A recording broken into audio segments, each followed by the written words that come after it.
I'm trying in my own teaching to emphasize the expressive side over the technical side. And the technique gets discussed only primarily as a means to this end, because that's what's going to get to people. That's what's going to say things to people.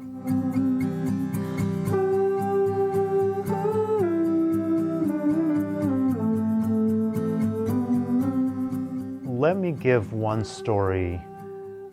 When the Met had their HD presentation of Massenet's Thais back in '08, that was a watershed moment, if you will, for me spiritually, because that was the first time I ever spoke publicly about my Christian faith. At the time, it was a huge, huge deal for me because I had never done it. I felt even slightly uncomfortable about saying it, but it was a natural segue in the interview because the meditation from Thais, the violin solo, is the moment of spiritual transformation for the title character, from a life of immorality and lust to a life of spirituality and faith. And it's in this violin solo, which is a scene change with the curtain down, where nothing else is going on except the violin solo.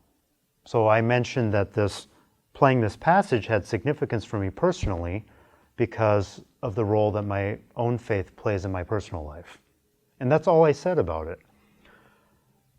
I got amazing amounts of letters from people, mostly just praising the performance or thanking me for speaking up about my faith.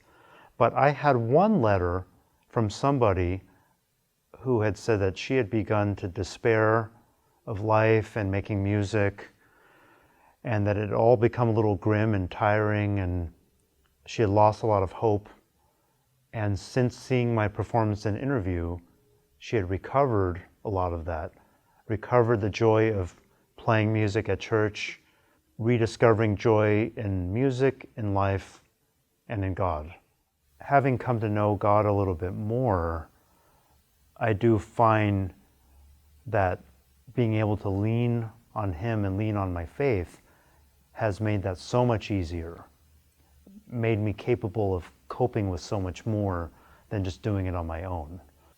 A couple of years ago, my wife and I went through something very difficult where the birth of our third child was a very, very dangerous thing for my wife, health-wise. I learned during that time that if you lean on Jesus, you can get through just about anything. I guess one says you get through it because you have to, and that's certainly true, but I found myself, in a way, having daily conversations with God in my head, and it made things possible that I just didn't think could be handled.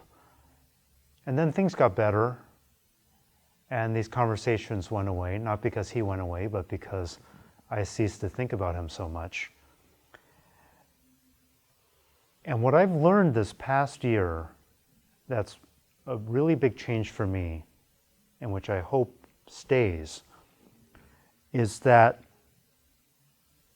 even during that time, I tried to make God work for me. I called on Him when I needed Him, and when I didn't need Him anymore so much, I called on Him less. That kind of ties into, well, there was my Christian life, and then there was my playing. When I played, then it was about me again. And if I felt like I needed a little bit of help, I prayed a little extra, but again, it was to help me. And now I feel like I've finally come to the other side where I understand that any glory achieved when I perform is not my own glory, but merely God's reflected glory. And that's the biggest joy that I've discovered the past year that I never knew before.